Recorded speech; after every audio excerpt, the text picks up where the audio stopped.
Halo semuanya, apa kabar? Jadi kalau ini pertama kali kalian ketemu video atau ketemu channel gue, welcome, selamat datang. Nama gue Ikna, jadi di channel ini gue banyak ngebahas tutorial Excel. Jadi kalau kalian pengen belajar Excel dari awal ataupun pengen memperdalam kemampuan atau pengetahuan kalian mengenai Excel, semoga channel ini channel yang tepat buat kalian. Oke, di video kali ini gue pengen ngebahas 25 rumus wajib yang kalian mesti tahu, kalian mesti paham supaya kalian bisa menggunakan Excel secara efektif, baik itu di kerjaan ataupun di tugas kalian atau di bisnis kalian atau apapun. Jadi kita akan bahas satu persatu. Kabar baiknya adalah satu, rumusnya mudah-mudah, dan kedua, gue pengen jelasin logika atau arti dari rumusnya. Jadi kalian nggak cuma hafal rumusnya itu apa, tapi juga ngerti kenapa sih kita mesti pakai rumus itu gitu.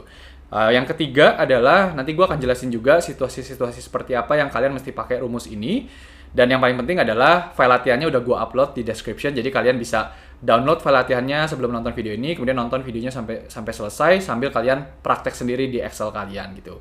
Karena kalau gue yakin ketika kalian melakukan itu, kalian pasti langsung bisa rumus-rumus ini karena gampang-gampang banget. Dan kalau kalian ada pertanyaan nanti bisa langsung komen di video ini, gue akan baca semuanya dan gue akan respon ke pertanyaan kalian gitu. Dan juga jangan lupa subscribe supaya kalian nggak pernah ketinggalan konten-konten seperti ini ya. Oke, jadi langsung aja kita bahas. Nah, di sini langsung kalian bisa lihat nih ada macam-macam rumus yang kita punya gitu ya. Total ada 25 rumus plus satu bonus rumus yang gue sisipkan di akhir supaya kalian makin jago Excel. Kalau kalian lihat daftar ini ada sum, average dan seterusnya, gue yakin kalian pasti sering atau kalian mungkin beberapa rumus ini kalian udah familiar. Mungkin ada beberapa yang baru juga. Jadi kita akan pelajari atau akan kita kupas satu-satu gitu ya.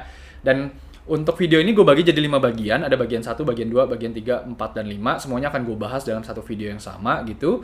Nah, kenapa gue bagi 5 bagian? Karena kita butuh contoh data yang berbeda-beda atau contoh file yang berbeda-beda gitu. Nah, file latihannya udah gue upload, jadi kalian bisa download dulu. Dan kemudian langsung aja kita bahas di bagian pertama. Jadi di bagian pertama kita akan bahas kurang lebih ada 8 rumus.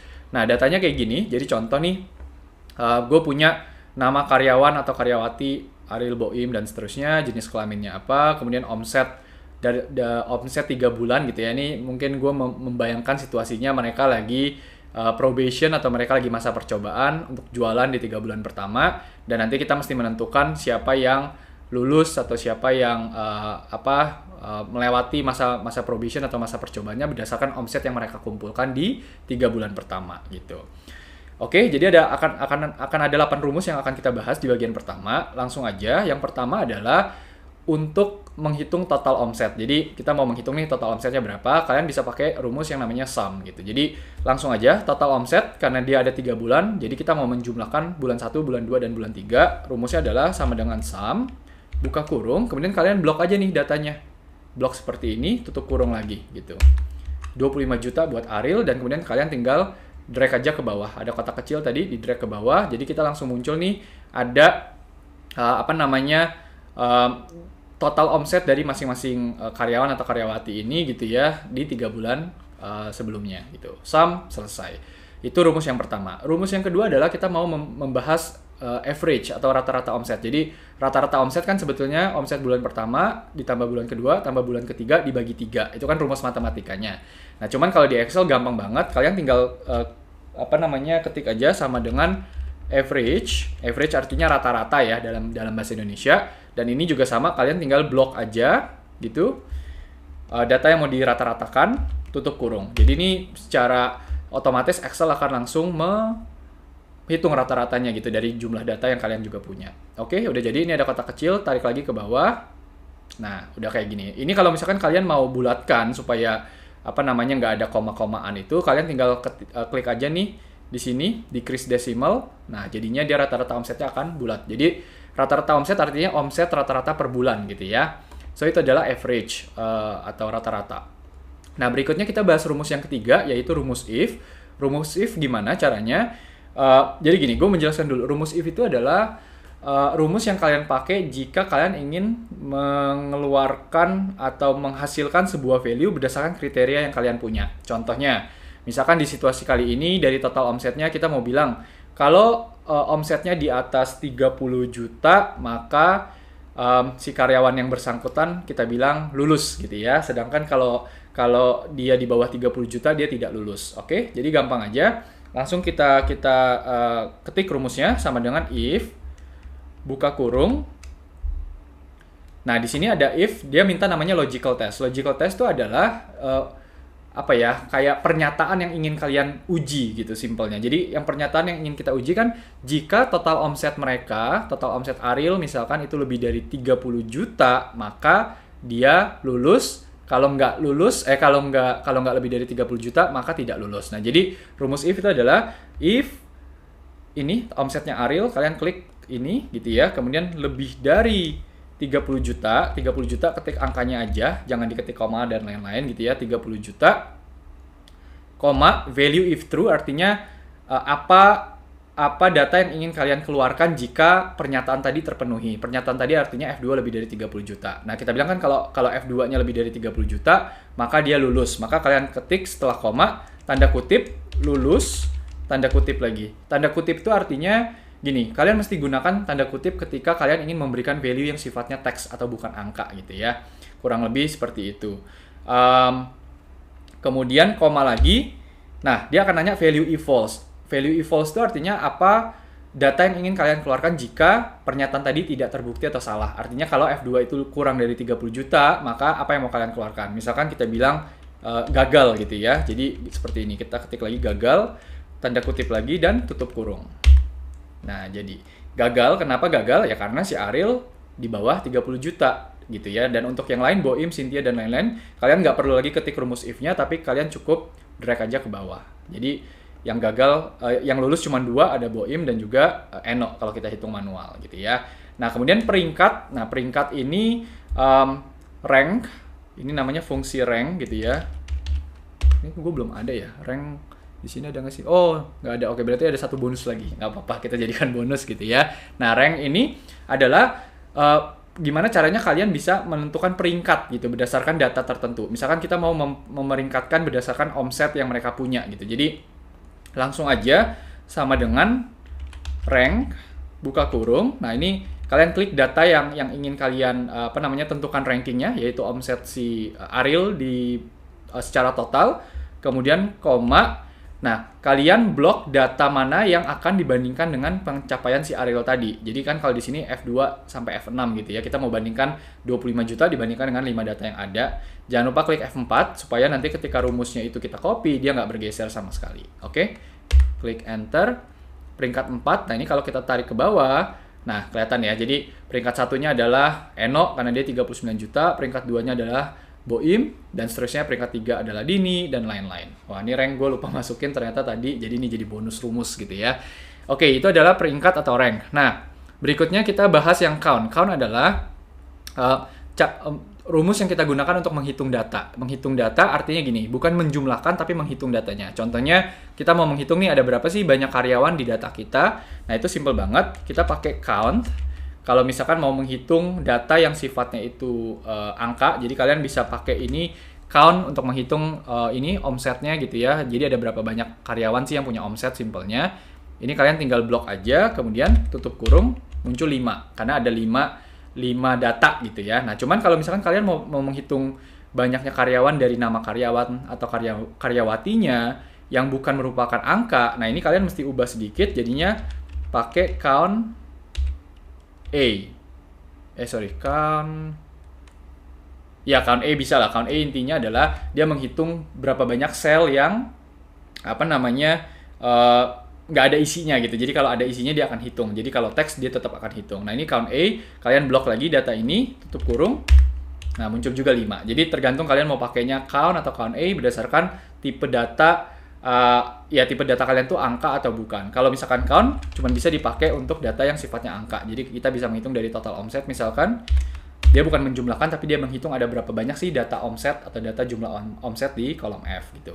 So itu count. Nah, kemudian kita akan membahas rumus yang berikutnya. Rumus yang kelima adalah max. Jadi max itu untuk menghitung data tertinggi dari sekumpulan data. Simpelnya contohnya gini, kita mau tahu nih dari omset yang ada 5 macam ini, ada 25 juta, 33 juta, dan seterusnya, mana sih omset yang paling tinggi gitu ya. Ya ini kalau datanya cuma sedikit kan kalian bisa hitung sendiri atau bisa lihat sendiri.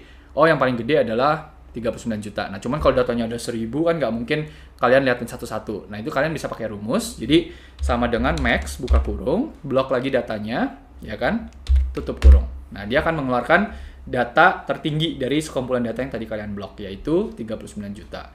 Kebalikannya, kalau untuk rumus yang ke-6 atau min, ini gunanya untuk mencari data terendah dari sekumpulan data yang kalian blok. Jadi rumusnya sama dengan min, buka kurung, blok lagi datanya, tutup kurung, enter. Jadi omset paling rendah adalah 23 juta. Benar ya, 23 juta gitu. Nah, sekarang kita mau menjumlahkan omset, ini omset, tapi dengan kriteria. Kriterianya adalah berdasarkan, karena ini jumlah omset karyawan, artinya berdasarkan gender atau jenis kelamin. Kita mau menjumlahkan omsetnya jika yang ini adalah laki-laki. Nah, itu kalian bisa pakai sum if namanya. Sum if, langsung aja sum if, kemudian buka kurung. Nah, dia akan minta range. Range itu adalah kita mau melihat di mana gitu ya. Contohnya, misalkan di sini kalau karyawan berarti kan kita mau lihat data yang ini. Jadi data mana sih yang mau kita cari, laki-laki atau perempuannya. Ini kalian blok gitu. Kemudian jangan lupa, nggak usah F4, ini nanti kita bikin lagi yang baru. Kemudian koma. Nah, karena kita mau mencari karyawan, makanya kalian mau dia minta kriterianya apa. Kriterianya apa itu adalah laki-laki kan, atau L dalam data itu. Jadi kalian mesti tulis tanda kutip L, tanda kutip lagi gitu ya. Kemudian koma, dia minta sum range. Sum range itu artinya gini.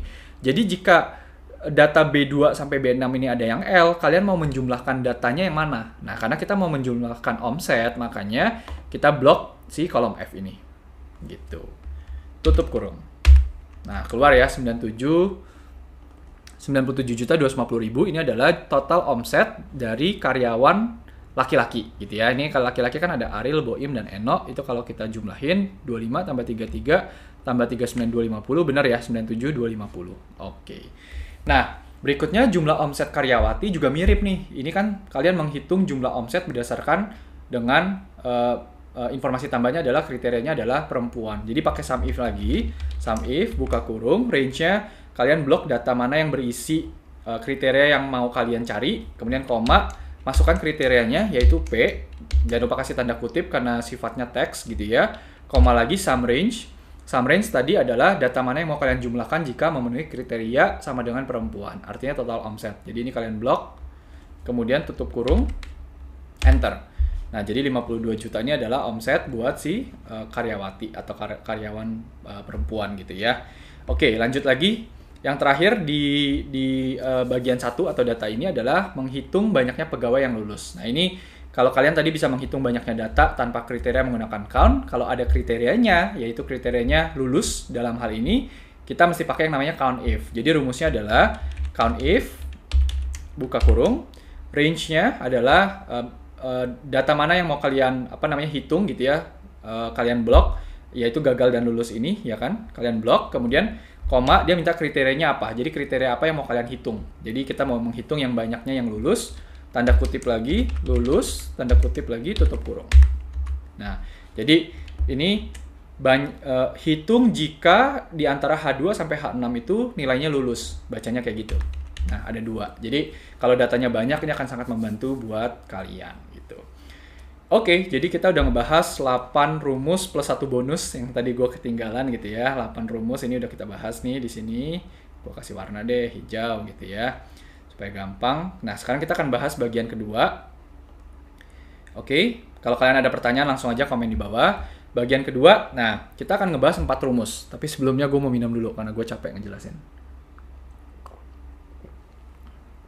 Oke, jadi kita akan ngebahas 4 rumus di bagian kedua ini. Ada namanya trim, lower, upper, dan juga proper. Gunanya buat apa? Sorry, ini contoh datanya gue mesti bikin lebih acak-acakan sedikit gitu ya. Ini untuk nanti kita bisa ngerjain rumus trim. Jadi yang pertama adalah misalkan kita punya data berantakan kayak gini ya. Nama, kepala sekolah, alay banget, ada huruf besar, huruf kecil, udah gitu spasinya berantakan. Nah, ini biasanya kalian temukan tuh ketika kalian dapat data dari orang lain ya kan, atau orang input datanya itu copy dari mana, jadi spasinya berantakan dan lain-lain. Nggak perlu panik, ada rumus di Excel untuk bisa merapikan spasi gitu. Nah, ini yang mau gue bahas dengan trim. Nah, yang pertama adalah kalian bisa bisa merapikan data yang berantakan kayak gini.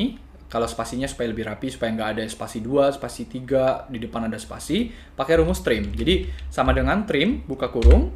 Nah, kemudian kalian tinggal blok aja data yang mau dirapikan. Jadi blok yang ini kan, nama kepala sekolah ini mau kita rapikan, udah tutup kurung. Enter. Nah, ini jadi spasinya yang tadinya berantakan jadi lebih rapi gitu. Itu apa namanya, gunanya fungsi trim. Nah, berikutnya rumus ini ke berapa ya? Trim ya. Trim ke 9. Oke. Rumus ke 9 berarti lower. Lower adalah kalian gunakan kalau misalkan kalian mau mengubah sebuah data yang isinya teks gitu ya, jadi huruf kecil semua. Jadi contoh, misalkan ini nama kepala sekolah, mau kalian bikin huruf kecil semua, tulis saja lower, buka kurung, klik datanya, tutup kurung, jadi deh nama kepala sekolah. Simple kan? Ini nggak gua bold ya, supaya lebih gampang kita bandinginnya. Oke, jadi tadi spasinya rapi, kemudian kita bahas huruf kecil semua. Nah, kalau huruf besar semua bisa nggak? Bisa, gampang. Upper, buka kurung, klik lagi sel yang mau kalian jadikan huruf besar semua. Tutup kurung. Nama kepala sekolah, caps lock semua. Gampang, 1 detik. Yang terakhir, bisa nggak kalau cuma N, K, dan S-nya yang huruf besar gitu ya? Bisa. Pakai proper namanya. Proper, buka kurung. Sel yang mau kalian, klik sel yang mau kalian ubah jadi huruf besar di awal kata. Klik enter. Jadi deh. Oke, trim, lower, upper, dan juga proper. Gampang banget. Ini simple banget. Ini rumus yang jarang banyak orang yang tahu, tapi berguna banget. Apalagi kalau kalian mesti ngerapin data atau bikin surat dan lain-lain gitu. So, itu bagian kedua. Ini bagian 2 cepat banget ya. Jadi kita udah bahas bagian kedua. Gua ijoin lagi nih yang ini.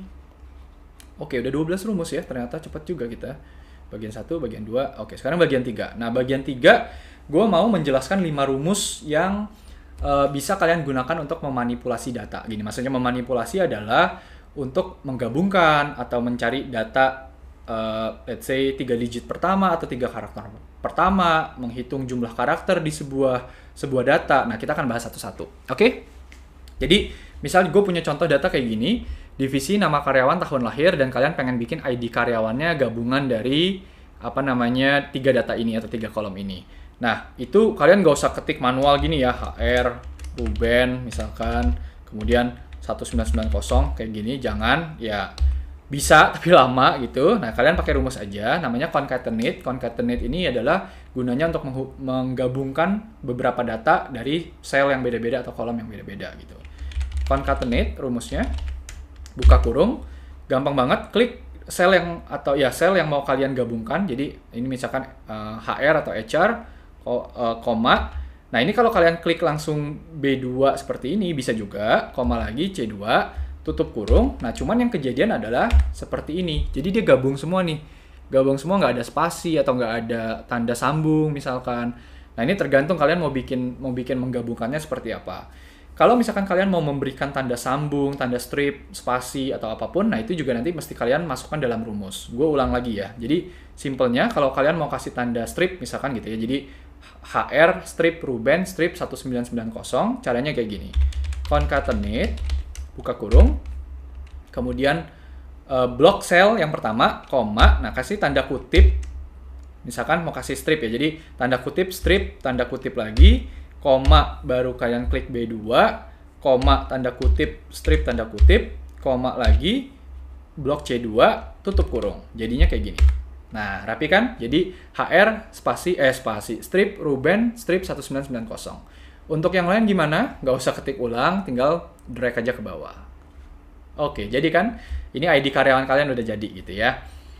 Gampang banget concatenate, ini jarang orang yang tahu juga. Semoga ini membantu kalian. Nah, berikutnya gue pengen ngebahas rumus len. Len ini gunanya adalah menghitung banyaknya karakter dalam satu data. Len itu kayaknya datangnya dari length dalam bahasa Inggris yang artinya panjang gitu. Jadi langsung aja, misalkan contoh kalian mau menghitung ini nama karyawan Ruben, Disti, Junet, Ariana ini berapa banyak sih, berapa digit atau berapa karakter gitu ya. Bisa juga kalian gunakan mungkin untuk menghitung digit nomor HP atau menghitung banyaknya karakter dalam sebuah kata. Jadi macam-macam. Rumusnya udah langsung aja, len atau len, buka kurung, pilih sel mana yang mau kalian hitung jumlah karakternya, tutup kurung. Nah, Ruben 5 ya karena ada 5 huruf dalam kata Ruben. Disti juga harusnya 5 ya. Kita tarik aja ke bawah. Odisti juga 5, Junet juga 5, Ariana 7. Nah, kalau misalkan contoh Junetnya ini Junet M titik gitu ya, dia akan menghitung jadi 8. Kenapa? Karena spasi dan juga tanda baca itu dihitung juga. Jadi ini kalian agak sedikit hati-hati aja. Kalau misalkan namanya ada M titik atau misalkan ada gelar di awalnya, itu semua akan kehitung sama fungsi atau rumus len gitu. Dan ini tadi ID karyawannya langsung berubah juga karena kita otomatiskan gitu ya.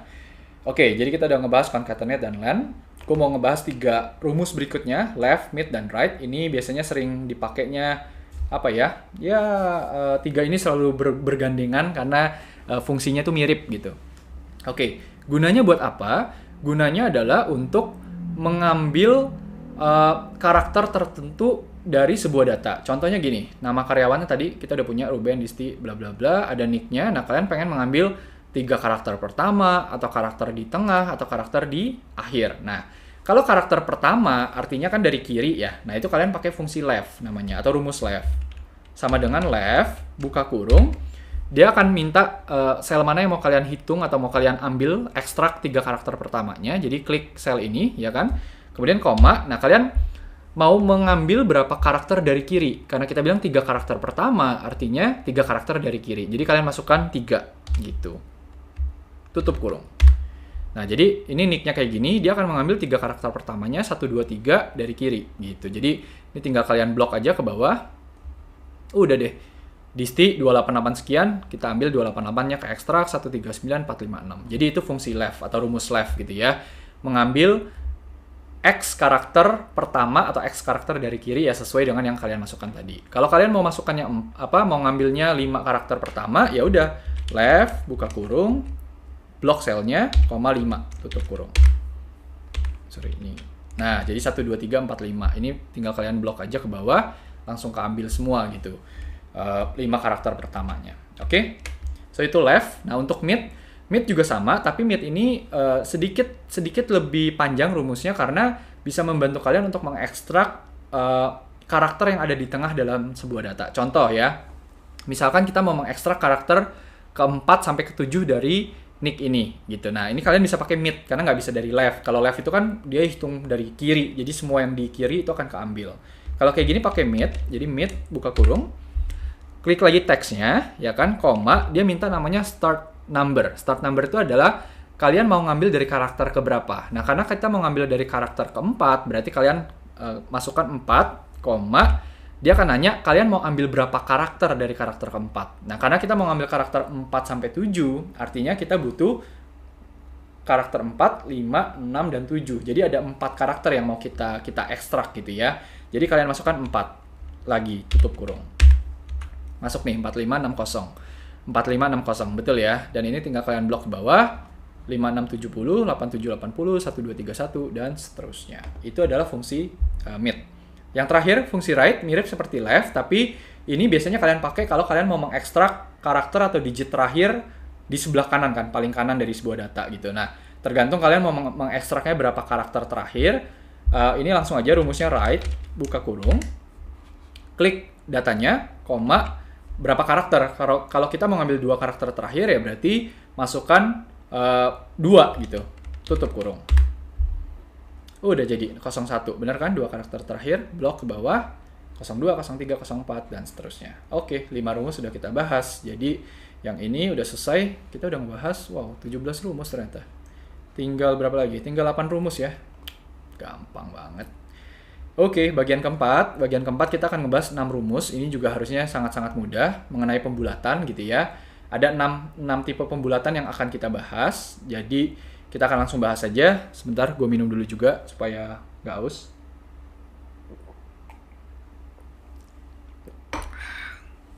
Enak banget.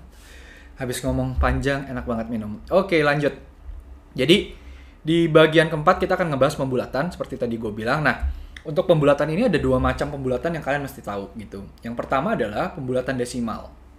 Pembulatan desimal itu artinya gini, kalau kalian ketemu data desimal, biasanya kan kalian pengen melakukan pembulatan, supaya komanya hilang gitu ya, atau supaya dia bisa pembulatan ke atas ke digit terdekat ataupun ke digit ke bawah yang terdekat juga. Nah, itu jadi yang pertama, pembulatan data desimal.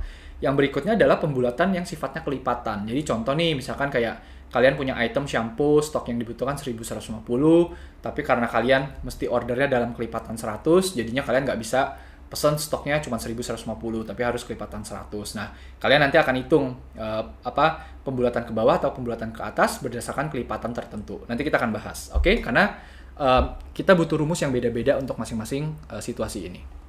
Oke, gue langsung bahas aja untuk yang pertama, pembulatan nilai. Jadi pembulatan nilai desimal, data desimal. Jadi kita coba dulu untuk pembulatan ke bawah, misalkan 57,26. Kalian mau paksakan terlepas dari logika matematikanya untuk bisa dibulatkan ke bawah gitu ya. Jadi 57,26 jadi 57. Caranya gampang, caranya adalah sama dengan round down, artinya pembulatan ke bawah.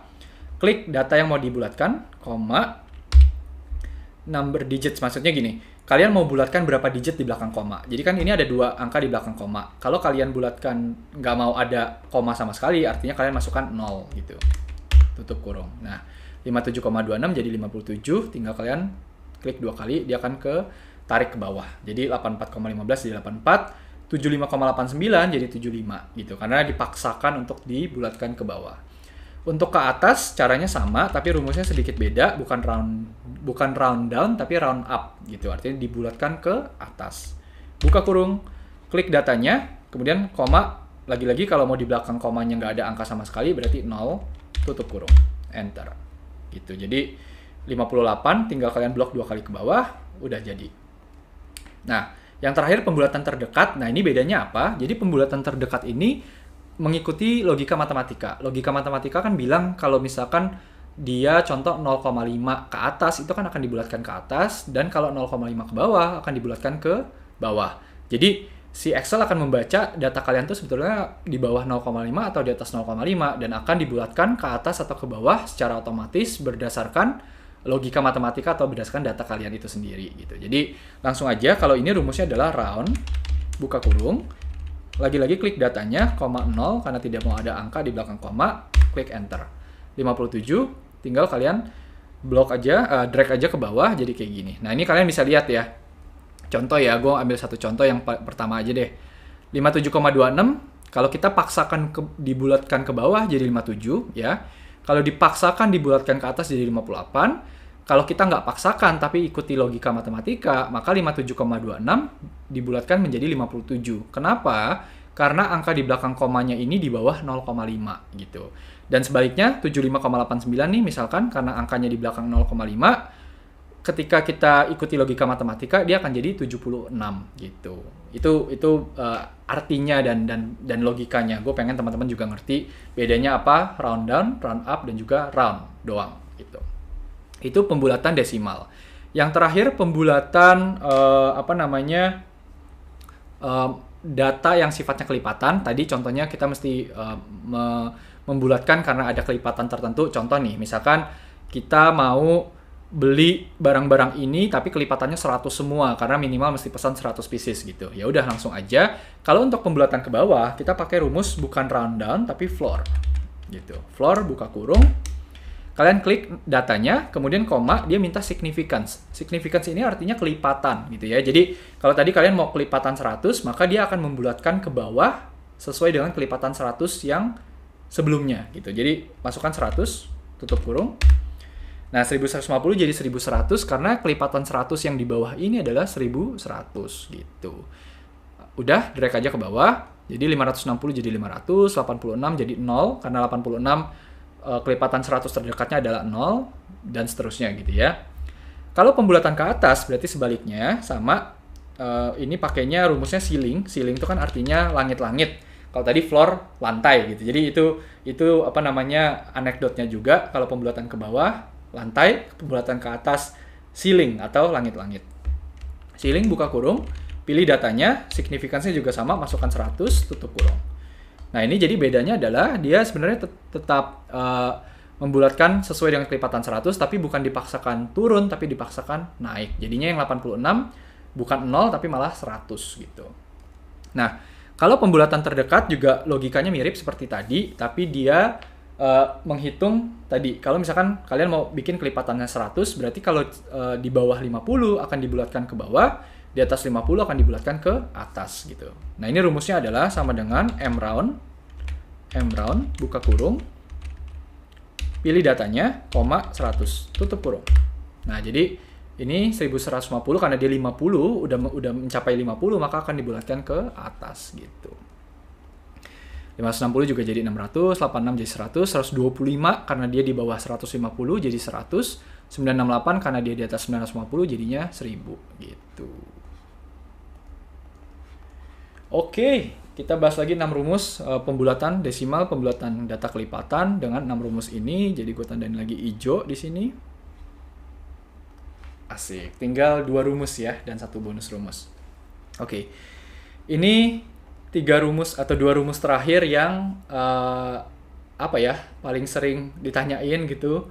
Paling sering mungkin membingungkan juga, VLOOKUP dan HLOOKUP. Ini rumus yang gue yakin kalau kalian bisa, itu akan sangat-sangat membantu kehidupan kalian, membantu kerjaan kalian. Karena ini penting banget di kerjaan kalian. Oke, jadi langsung aja gue akan bahas, gue akan berikan pemahamannya dulu supaya kalian ngerti. Dan setelah itu nanti kalian bisa langsung coba lagi-lagi pakai file latihan. Kalau belum download di deskripsi video ini supaya kalian juga bisa langsung latihan. Oke?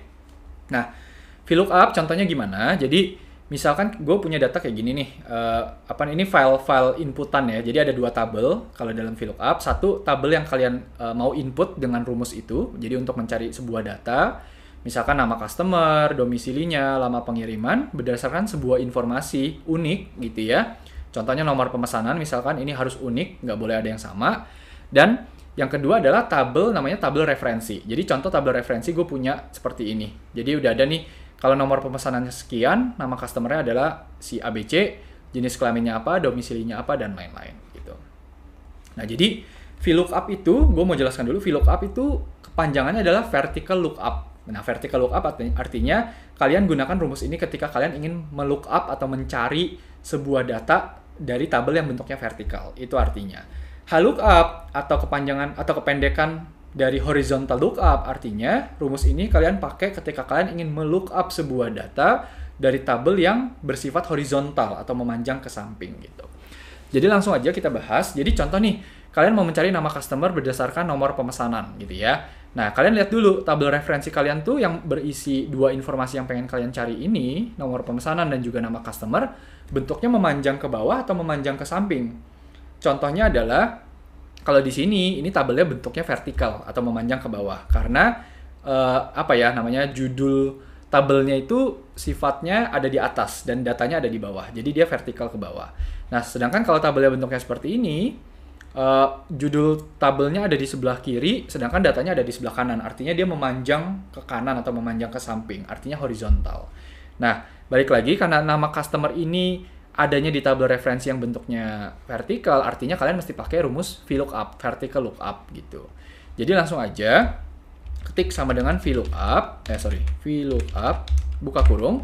Nah, dia minta nih ada namanya lookup value. Lookup value itu dalam bahasa simple adalah apa yang mau kalian cari gitu ya. Jadi kalau yang kita mau cari kan adalah si ini kan, nomor pemesanan ya kan, 106, kalian klik blok B2, koma. Nah, dia minta tabel array. Tabel array ini adalah artinya di mana sih kalian mau carinya atau tabel referensinya. Karena ada di sheet yang beda, kalian tinggal klik aja sheet yang beda itu. Kemudian blok aja nih tabel vertikal atau tabel referensi yang mau kalian cari gitu. Yang mau kalian cari di mana sih informasi tadi gitu. Jangan lupa klik F4 gitu ya, F4 atau Fn F4 di laptop kalian. Gunanya adalah untuk mengunci tabel supaya nggak bergeser ketika nanti kita copy. Dan di sini ada muncul indikator berupa simbol dolar gitu. Nah, itu artinya tombol kalian udah terkunci. Kemudian, koma lagi.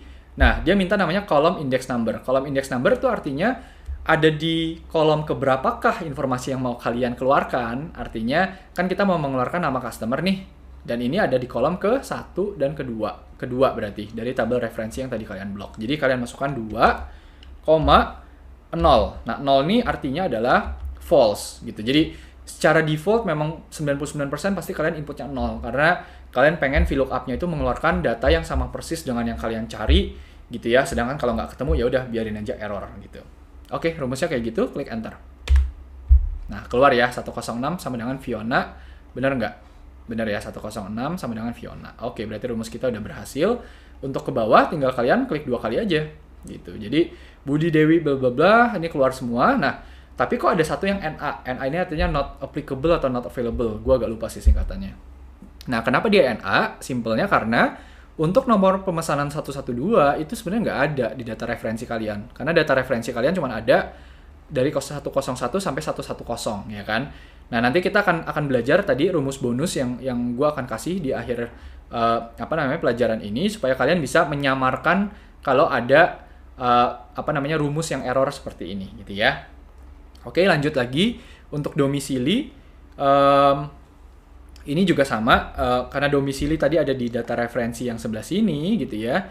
Data referensi yang di sebelah sini, makanya tabelnya masih tabel vertikal, jadi kalian bisa pakai VLOOKUP. Sama dengan VLOOKUP buka kurung, klik data yang mau kalian cari, kemudian koma, pindah ke sheet yang satunya, blok tabelnya, jangan lupa klik F4, koma, domisili ada di kolom keempat, 1, 2, 3, 4, makanya koma 4 dan koma 0 tutup kurung.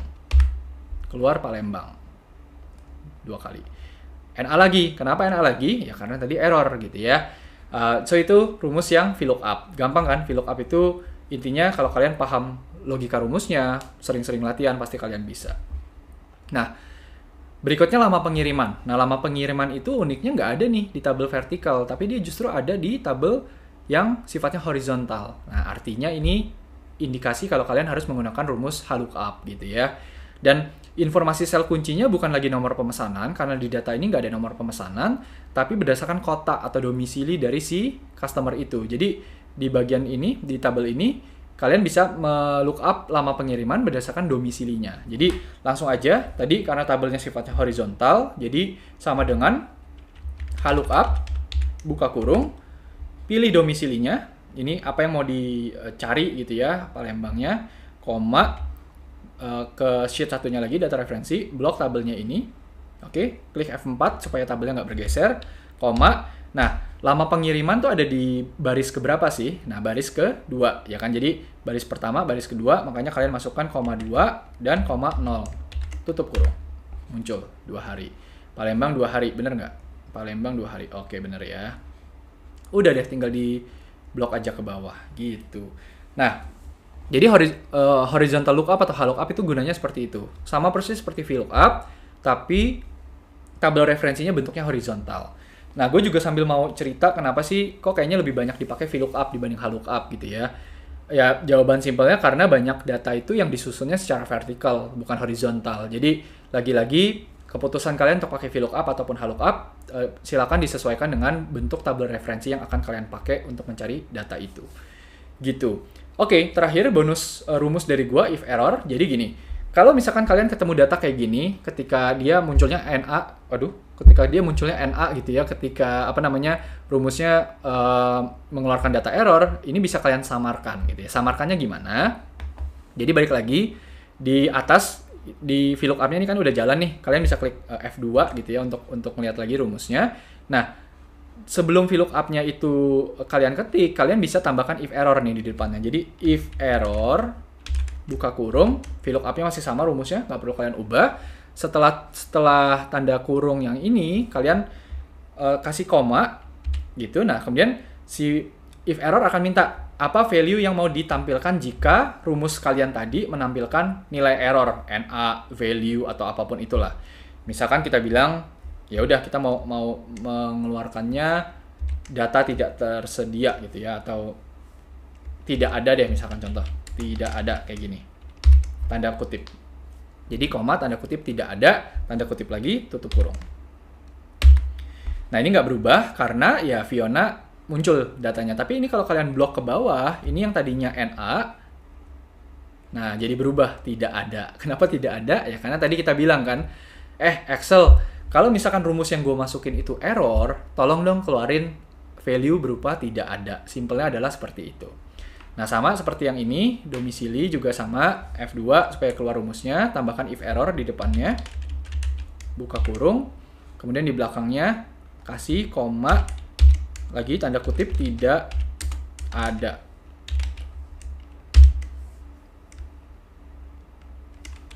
Oke, enter.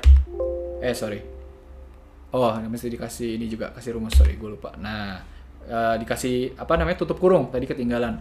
Palembang, udah deh, tinggal kalian tarik lagi ke bawah, yang tadinya NA jadi berubah tidak ada juga. Sama buat yang ini, F2, kemudian tambahkan if error di depannya, if error, buka kurung, bla bla bla, koma, tanda kutip tidak ada, tanda kutip lagi, tutup kurung. Oke, tarik lagi ke bawah.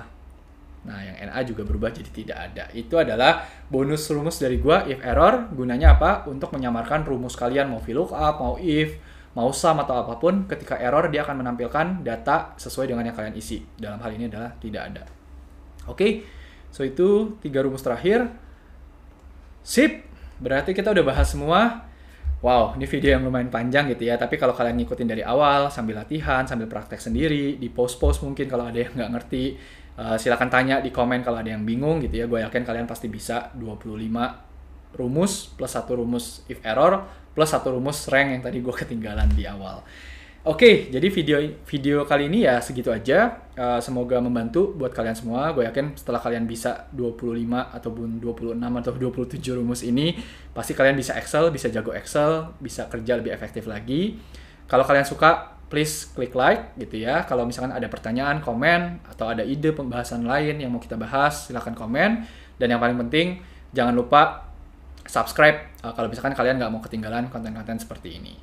Oh ya, kalau misalkan ada teman-teman kalian yang juga mungkin berguna, silahkan share video ini supaya makin banyak yang bisa, gratis, file latihannya juga bisa di-download, dan semoga ini bisa membantu buat kalian. Kalau misalkan video ini membantu untuk apapun, please komen supaya gue juga tahu. Gue selalu happy dengerin cerita-cerita dari kalian gitu ya. Oke, itu aja dari gue Ikna. Thank you teman-teman semua. Selamat belajar. Bye-bye. Have a good day.